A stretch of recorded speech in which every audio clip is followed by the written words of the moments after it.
I'm Joe Love, this is Unfuck the Poor, and I read on the internet that giving this podcast 5 stars is the only way to get into heaven. So, if eternal salvation appeals to you, 5 stars. Speaking of eternal salvation, today I'm joined by the Honorable Reverend, one of my oldest friends, Corey, co-host of the live podcast 3 Kids No Sleep, and creator of the exciting new game for children 5 and under called That's Not Food, Get It Out of Your Mouth. The game pieces are all choking hazards, and they're made out of rat poison. Fun game. Hoo boy. Corey, how did you... Tell me about your faith. You're a reverend. You're ordained. I am ordained. The internet allowed me to be ordained so that I could bring 2 friends together in something resembling holy matrimony. And tell me, did you grow up in a religious household? So the joke I always tell is that my dad's dad was a Presbyterian minister, and my mom was raised Southern Baptist, so they compromised by not going to church. That said, though, I had the good fortune to go to a Southern Baptist church several hundred times in my life, and then Church of Christ several hundred times in my life. When I had married into a family with a Church of Christ leanings, and yeah. So I had the opportunity to read the entire Old Testament because I was not going to stand and sing that many times. That's dedication to the cause. So I was raised. I went to 3 churches. First was Church of Christ, and oh boy, that's exciting. I don't remember much about it. I just want to stop you because I remember the one thing I liked about Church of Christ was the a cappella services. I don't know about your Church of Christ, but I actually found them quite lovely in comparison with the praise songs with the full instrumentation that I was getting at my grandma's Southern Baptist church toward the end of her life.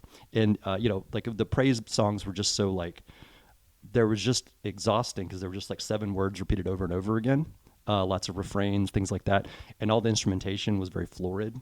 And then I found the a cappella services of Church of Christ to be actually really nice. They do rounds, they'd bring in the men and then bring in the women. No dancing though. No dancing, but also with the singing, it is really nice when your congregation actually can do that. But when they can't, it's like a bunch of drowning cats in a bag. Oh, that's unfortunate. Yeah.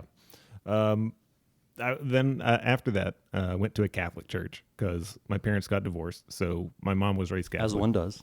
So we went to the Catholic church for a while. And then after that, we became Lutheran. So I've run the gamut from bells and smells to men in dresses to bells and smells.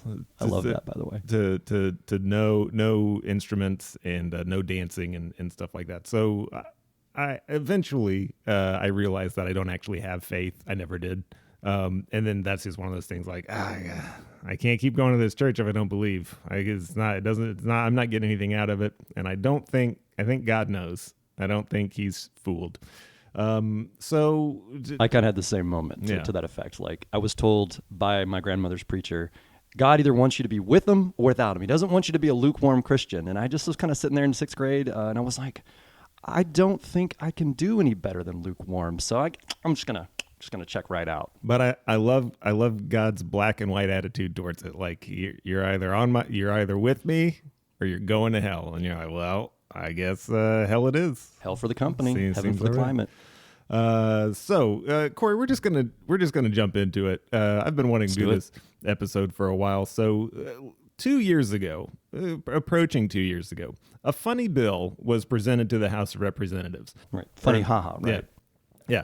Resolution 874 was submitted before the House on January 19th, 2022. So its 2-year anniversary is coming right up. So grab your seats, folks. This is the title of it: Supporting the Designation of a National Year of Humiliation, Fasting, and Prayer. Now I'm gonna read the best parts of the bill, but first let's just focus on the meat of that title. Resolution 874 calls for the United States government to enact, through official legislation, a mandatory year, 365 days of humiliation, fasting, and prayer for the entire fucking nation. Corey, had you heard of this before? I had not before you sent it, but I do want to say I've been humiliated by our government for years. So, and plenty of people in the United States are involuntarily fasting. Right, that's true. Because they can't afford food. Right, the SNAP benefits is I got like a 6-month backlog. And they're already living day to day through prayer, hoping they don't go bankrupt with medical bills. Right. Hoping they can pay rent. Hoping they don't get pulled over by police. That's right. So we're already our country's already doing a pretty good job humiliating us, starving us, and giving us that sort of desperate hope. Small government, amen. Yeah. So we're gonna hit the highlights of this bill. So it starts just like a regular bill, like nothing special. Whereas the people of the United States have unspoken sentiments and concerns about our nation. I agree with that. We have unspoken concerns. We have a lot of spoken concerns, but I think a lot of us also have unspoken concerns. I love the emphasis on the unspoken concerns. Yeah, that's something we have to worry about here. Like this bill is meant to give voice to those unspoken concerns. Okay, fine. So we have a voice for the people. Whereas we believe our nation is unique, distinctive, and exceptional. As a little nationalistic, but this is Congress, so rally the troops. Whereas our exceptionalism is based on something else, a singular belief, a proposition underlying... Oh, God, I've already lost my place. All legal and constitutional beliefs. Yeah. Okay, sorry. No, you're fine. My apologies. So that's kind of clickbaity, and it has me salivating. What is this singular belief that underlies all legal and constitutional beliefs? Quote, whereas that proposition, the thing that makes us distinctive is that we believe a creator God endowed us with rights. Not just us, everybody, everywhere. And there we go, 2 pages in and we've gone full theistic republic. This goes downhill pretty fast. Quote, whereas there are many great and ancient nations that believe in freedom as we do, most countries in the world claim the rule of law and have written constitutions. Many use the language of rights and equality and declare for human dignity, but none have a coherent basis for doing so. Corey, is there a coherent basis for rights, equality, and human dignity? Is there a coherent basis for that? I think you could probably, if you squinted and you look through the history of political science, you could probably dig up a non-theistic argument for those, namely not existing in a state of constant warfare and hierarchy and conflict. And almost like, being, recognizing that we're flesh and blood humans interacting with flesh and blood humans on a planet with limited resources. And, some people might have more than they need. Some people might not have enough. There might be a coherent basis to say, well, those who don't have much, maybe they should get some help. Yeah. Just kind of the recognition that fulfilling human potential enriches us all, on both a material and a spiritual basis. I think that is pretty coherent. So anyway, that's right. You might believe in freedom and equality, but if you aren't a godly nation, you have no coherent basis for believing in freedom and equality. Quote, whereas America is different because God endowed us with rights, whereas that belief is either true or it is false. If it is false, then we, Americans, among all mankind, are most to be pitied. The experiment must fail. It cannot and must not succeed. If this country ain't blessed by God, we got to tank it. That does seem to be the modus operandi of the modern movement there. Now, I honestly think this passage is pretty fascinating because they're literally saying without God, without a religious basis, this country shouldn't even exist. It's kind of like the Church of Christ. You either believe and you go to church and you're saved, or you don't. You go to hell. No middle ground, right? Like we can't sit here and hem and haw over, oh, maybe it's not Christianity. Maybe it's just a belief in a higher power. Nope, not at all. Gotta be Jesus Christ. That's what we're getting at here. Yeah. I think I see that through line. I mean, it sort of connects with attitudes about, say, the environment that are pervasive on the religious right. Like this is just God's waiting room. And you sit here and the value of the here and the now in this temporal material world takes a back seat to whatever happens to you in the afterlife. And so we really don't have to care too much about this. Yes. Quote, whereas we confess we are a self-consumed, prideful, and unloving people, quick to point out the speck in another person's eye while missing the log in our own. Whereas the impact of lockdowns and isolations has been severe, further exacerbating the breakdown of mental health. Well, no fucking shit. The breakdown of mental health, families, communities, and our nation. Quote, whereas it It is time for us to offer a resolution to humble ourselves and entreat wisdom from God, the Father of all blessings and mercy, a resolution of national contrition, prayer, and fasting. Whereas we must ask ourselves, what might God do in the next 365 days if we commit to reading his word daily and praying together weekly for our nation? We are expectant that he will do immeasurably more than we all could imagine, and that he will hear from heaven, forgive our sins, and heal our land. Now, therefore, be it resolved that the House of Representatives, 1, expresses support for proclaiming a year of national humiliation, fasting, and prayer. 2, prays that in this hour of our great need, our sovereign God will come and do again as he has in days gone by. 5, calls upon the people of our nation to humble ourselves before our Creator and acknowledge complete dependence upon him, to repent our pride and selfishness. And it just wraps up from there, a completely unhinged belief in whatever the fuck all that was. So, well, Corey, what are your initial thoughts on this? I've summarized a lot, skipped through a whole lot, but just hearing it, cold turkey, or just cold read. Well, what are your thoughts on this? Does this sound reasonable? I find it, terrifying, but also like not surprised at all. I mean, I think that the last 10 years have laid bare the quality of individual that ends up in Congress often. So doesn't surprise me, but they're high caliber people, right? The highest. The absolute pinnacle. But my first take is this is not a healthy view of the world. Not a healthy view of the world, and also from someone who grew up in the church, this is not a healthy view of Christianity either, or God. Yeah, it does have sort of like tones of like a conquer, like a war god kind of thing. The black and the white, the intolerance, and the thing that strikes me is that this has to be the product of an ahistorical worldview, because we've tried theocracy in the West and we know where it goes. Seems like you'd have to be ignorant of that to try that and want to try that again. It almost seems like in order for, because this is actually, it's a bill, so it's well written, probably passed over by dozens and dozens of people, edited, all that stuff. It's the language is intelligent as far as they make complex sentences, and those make sense. The content is psychotic. But it's almost like for someone to believe this, they would have had to have been educated in a kind of system that is not, what would I call it? Not accredited. That's a liberal conspiracy, accreditation. I believe, but I think I might just be catastrophizing. I might be in conspiracy territory. So let's see where this story takes us. So who is the sick fuck who has a not so healthy relationship with what we would call objective reality? Who the fuck introduced this batshit humiliation and fasting memo to Congress? That would be the honorable representative from Washington State's 5th District, Cathy McMorris Rogers. Now, Rogers, you may have guessed, is a Republican, and her voting record is pretty typical for a Republican. I mean, we don't really need to go into detail. All Republicans are essentially the same nowadays. Repeal and replace Obamacare with nothing. Against same-sex marriage, up to the point of having introduced state legislation in 1997 that would have banned same-sex marriage.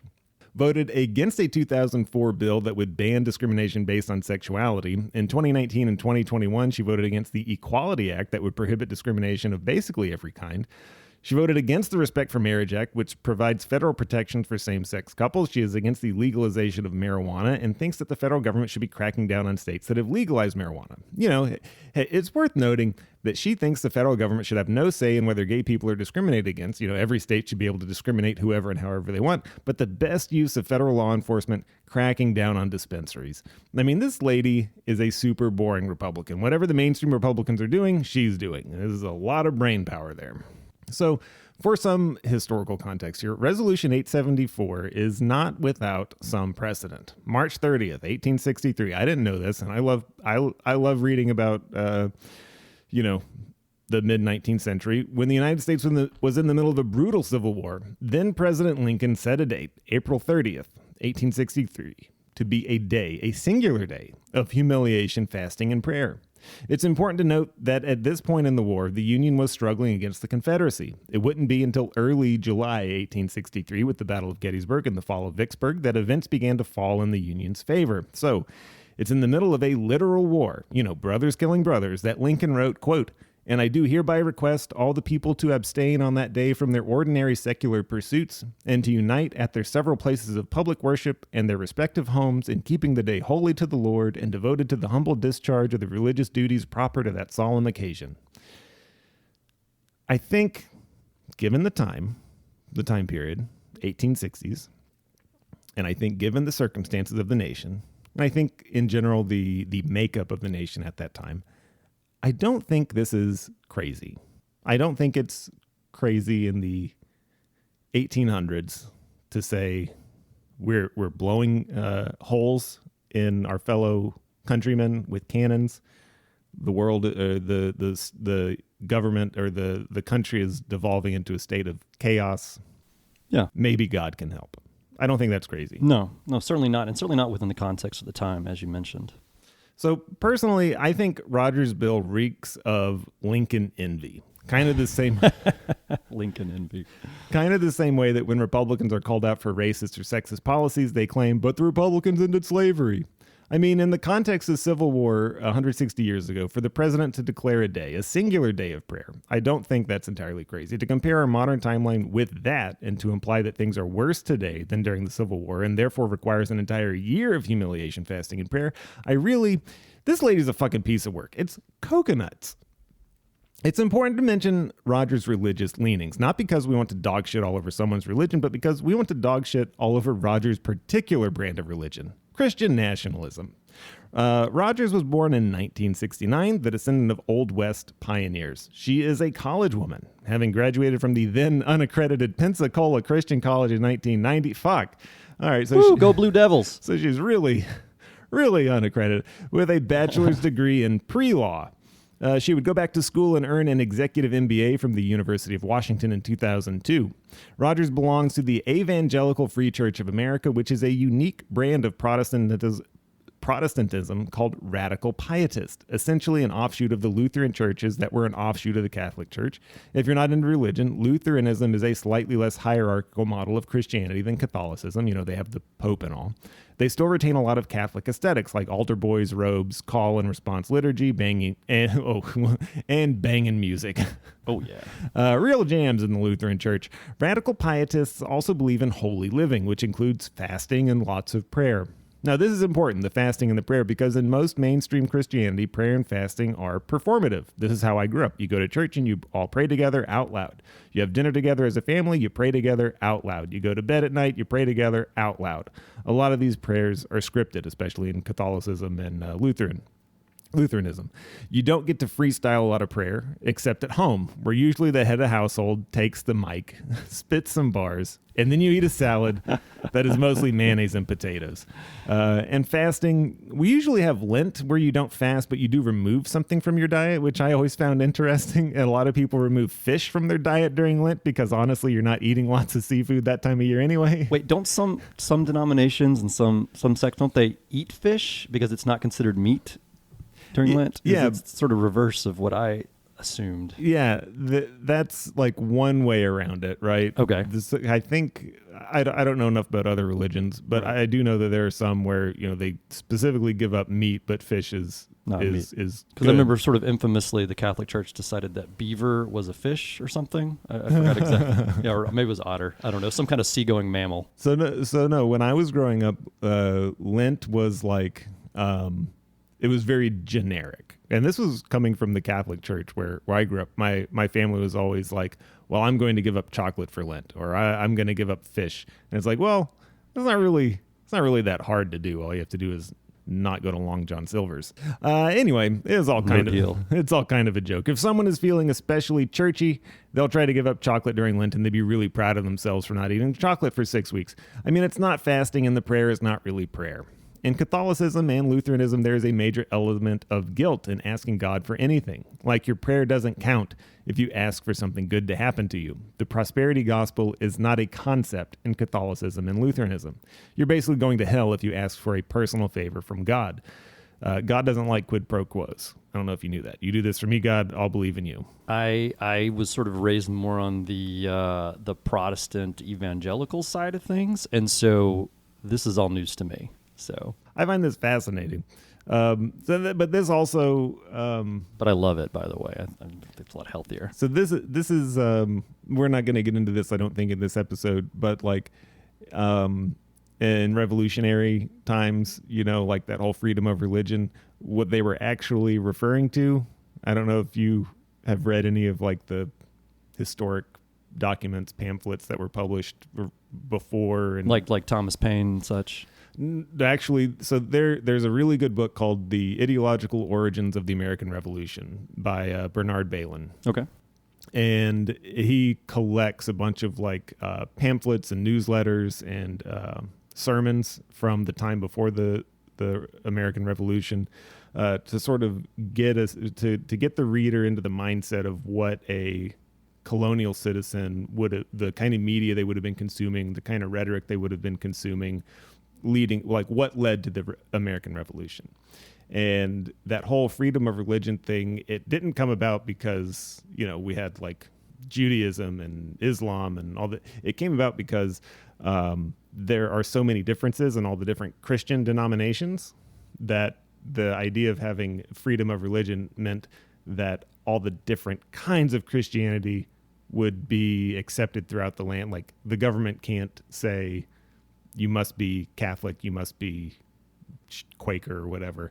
And then from there, the freedom of religion became like no influence on religion, can't have influence on politics. Politics can't have influence on religion. Like that's the exchange. If I could play devil's advocate for a moment, pun not intended, that would kind of be a strike in the favor of the Christian nationalists, right? Who would say that Christianity was intended to be the religion of the United States.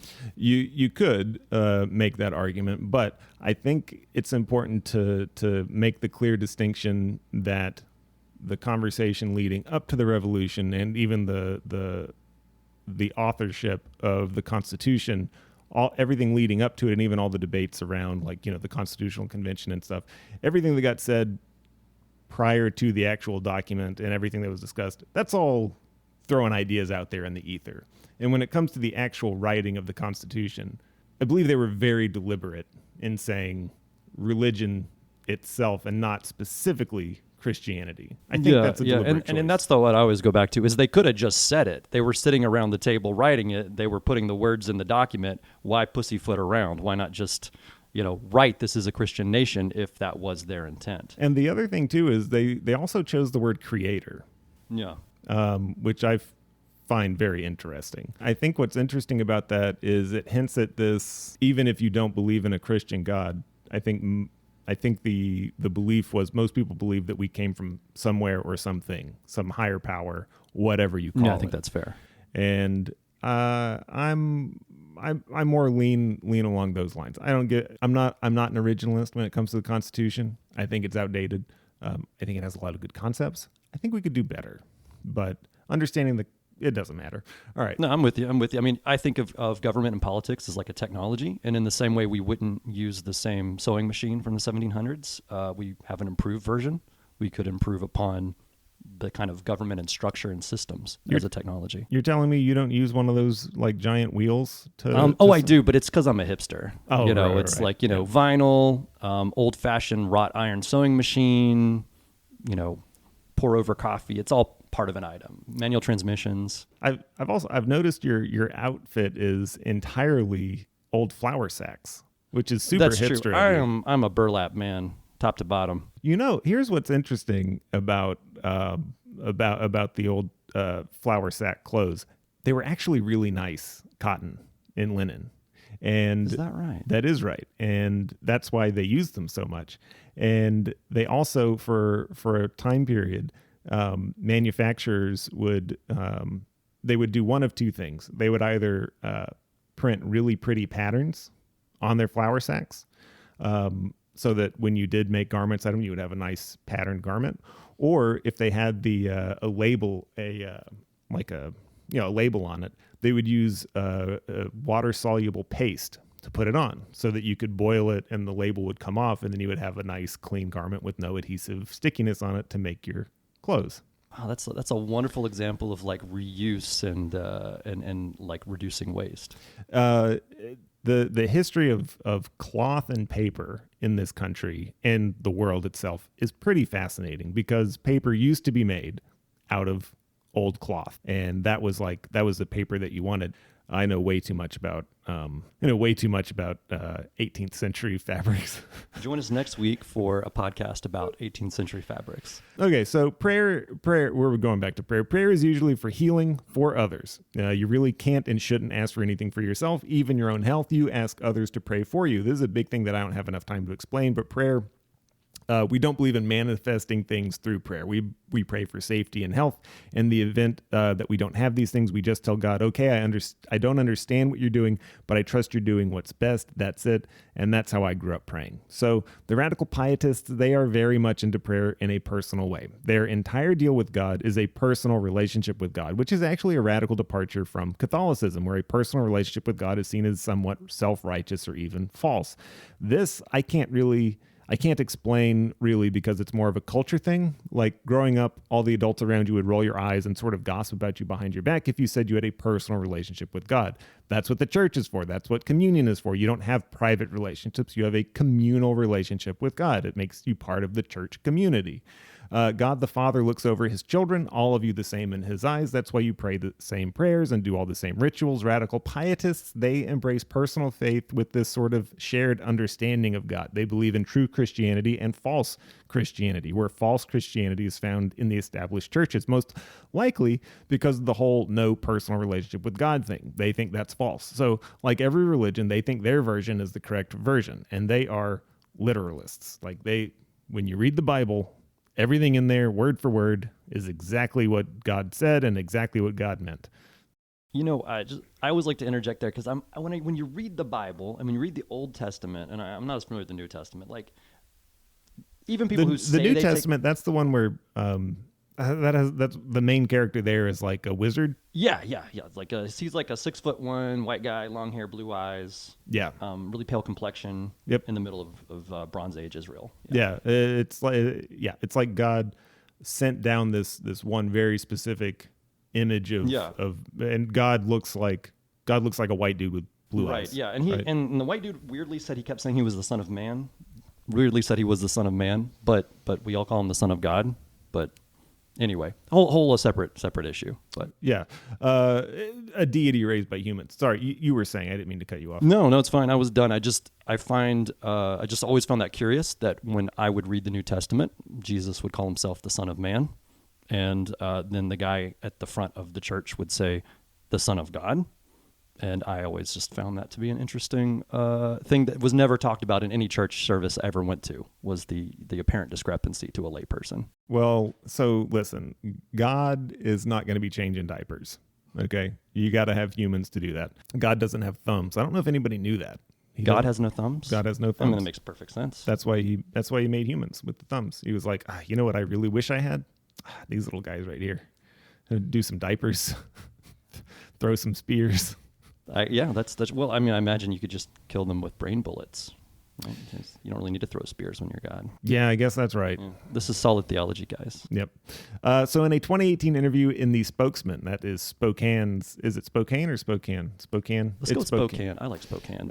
In a 2018 interview in the Spokesman, Spokane's local newspaper, Cathy Rogers said, quote, the account I believe in is the one in the Bible, that God created the world in 7 days. I am amazed by his creation. Most Christians will say this, right? Because that's what the Bible says. But it's important for Rogers that we distinguish between a parroting of Christian talking points and a real deep belief in creation theory. I feel like most lip service Christians just use the evolution creation thing to get a rise out of people, but Rogers very much believes what she says. Pensacola's Christian College's Articles of Faith lists the creation of the universe in a literal 6-day span among their many beliefs. Those articles of faith, they're not really special. If you are aware of the catechism, the sort of coming-of-age Catholic or Lutheran equivalent of a bar or bat mitzvah, you're aware that these are just affirmations of faith. But Pensacola Christian does have two very interesting articles of faith, one of them being verbatim, quote, we believe that God created the heavens and the earth in 6 literal days, and that God created all life, Genesis 1. We reject the man-made theory of evolution occurring over millions of years, and believe that the earth is approximately 6,000 years old, Genesis 5, verse 11. We believe that God created man in his own image, but man chose to sin. Hence, all persons inherit a depraved nature and are lost sinners in need of salvation. And the other very interesting article of faith, quote, we believe in the imminent pre-tribulation return of Jesus Christ for all believers. 1 Thessalonians, the rapture of the saints will be followed by a 7-year tribulation, after which Christ will return in glory to judge the world and set up his millennial reign on earth.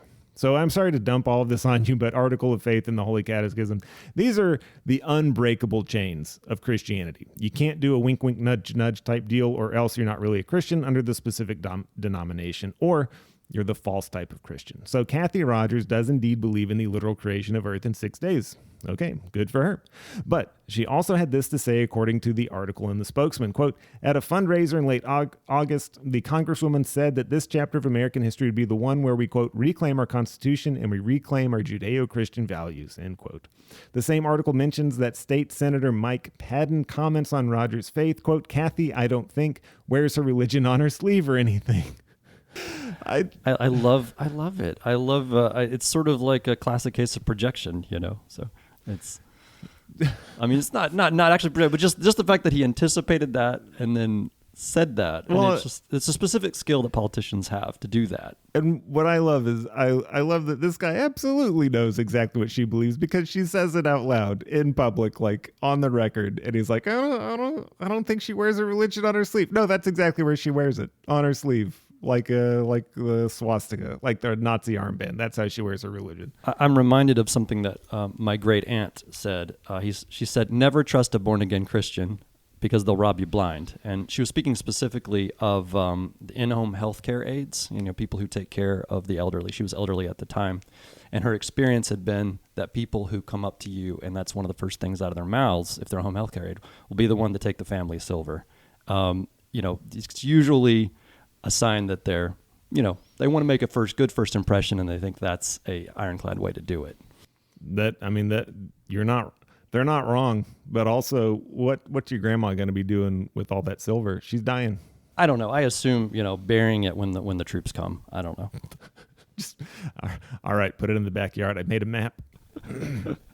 All right, so I think she wears a religion on her fucking sleeve. After she said that we needed to reclaim our Christian values, and I may have left this part out this is from the Pensacola Christian College website, quote, founded in 1974, as the Lord has blessed it, it has grown from only 100 students to nearly 5,000. The goal, however, remains the same, to train young men and women for a life of service to Jesus Christ. So yeah, I think she wears her religion on her sleeve. I've spent a lot of time talking about Rogers and her religion, but that, you see, you remember that fucking bill I read to you at the beginning of this episode? You don't introduce that bill to Congress if you have a loose relationship with God and your church. You don't introduce that bill as a casual nut job.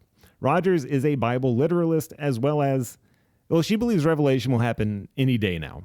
Rogers is also the chairperson of the House Energy and Commerce Committee, and at the first committee meeting in 2023, she handed out Bibles to committee members and encouraged them to spend 15 minutes a day with it. It's important also to note that Rogers 100% sees her job as a congresswoman as being an act of faith, having told Christian College News in 2023, quote, it's the job I undertook when I swore an oath to protect and defend the Constitution of the United States of America, for the blessings of liberty and faith and equality are the blessings of God. So, who comes up with a batshit bill like Resolution 874? Cathy Rogers. And the concept of the bill itself is bad. A year of humiliation and prayer. Just what the fuck are we supposed to do with that? There is language in the bill that is actually worrisome, namely the idea that America is either truly inspired and blessed by God and that we are to prosper, or that it is not and the Union must be destroyed. I mentioned early on that we needed to understand Rogers' particular brand of religion, Christian nationalism, and hopefully this ties the concept together. This is a Christian nation not because we say it is, but because it was divinely conceived and given to us. And because of that, we as a nation owe it to God to transform this nation into one that only serves God. Now, the First Amendment protects us from people like this, or at least it's supposed to. But Christian nationalists don't believe in the separation of church and state. Freedom of and freedom from. And Resolution 874 is really a testament to how emboldened Christian nationalists have become in the 21st century. It can also be nearly impossible to differentiate between Christian nationalist ideas and the general beliefs of the modern Republican Party. this is not a mistake. So I just want to speak to that because it's really important to know that at the Supreme Court, at the federal level, and at the Supreme Court level, that what is happening there in the legal sense is an inversion of the First Amendment in conservative, right-wing legal circles. What they're saying is that, in the arguments they're making now, is that if I think it was a church in Pennsylvania wanted to open a school, they wanted to take some public monies to assist with that school, and the city or the state said, we can't do that because you discriminate along these lines according to your beliefs. And so the church pursued a case all the way to the Supreme Court saying that they were being discriminated against because of their religion. If they were not a religious school, they would have been entitled to these funds.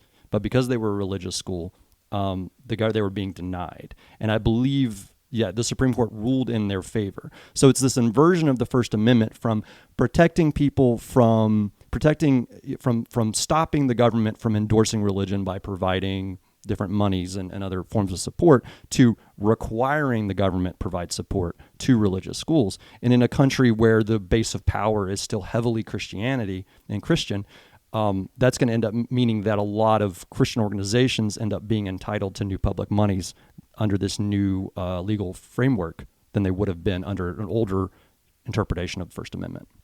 Well, I think built into the way that the money is structured, and it's been several months since I've read about this case, but I believe that, part of the process of having these public monies is like you can't deny like employment along LGBTQ lines and things like that. So in a way, and this speaks to a larger issue, but you espouse a faith and you espouse a tenet of your faith that does not actually have to be within your holy works, within your theology or written down within your holy book.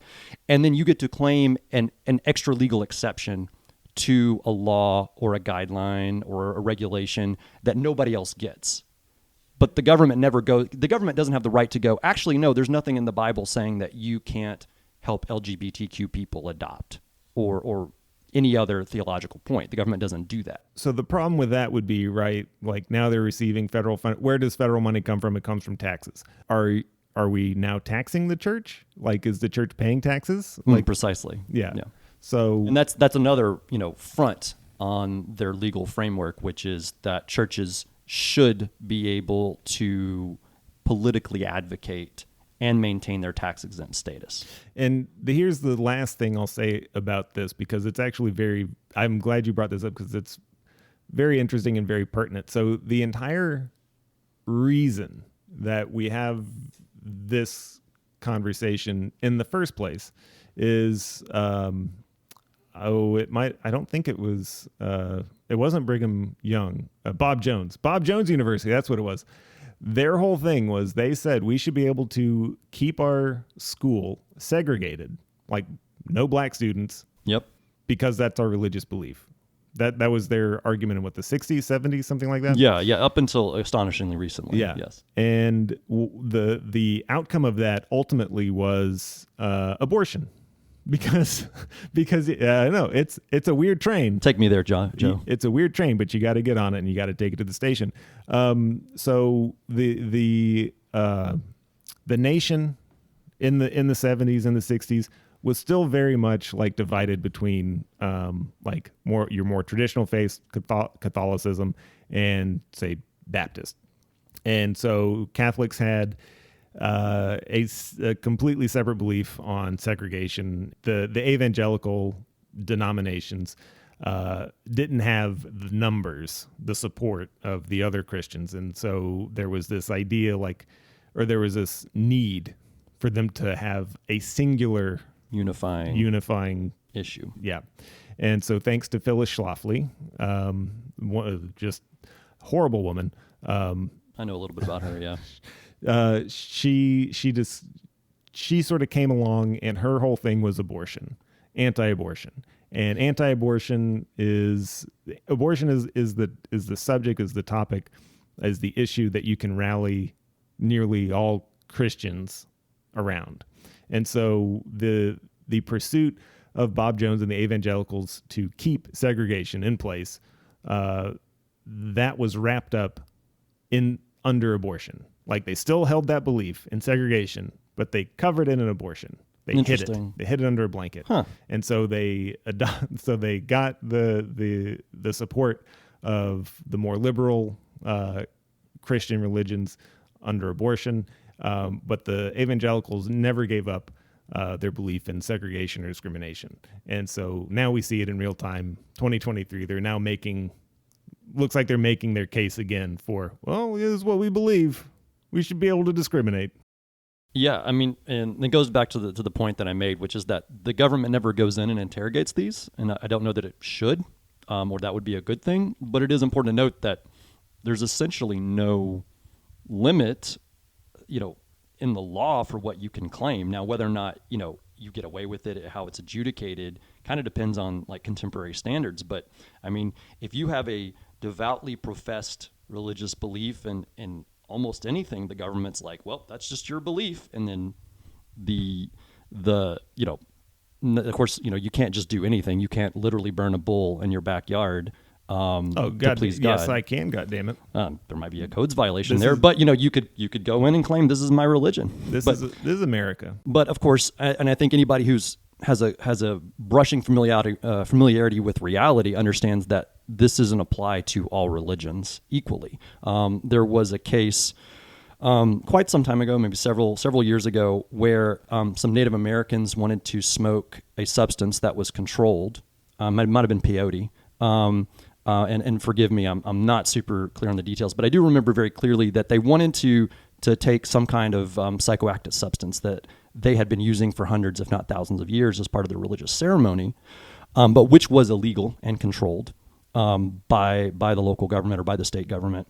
And they lost that case as a freedom of religion case to continue using that.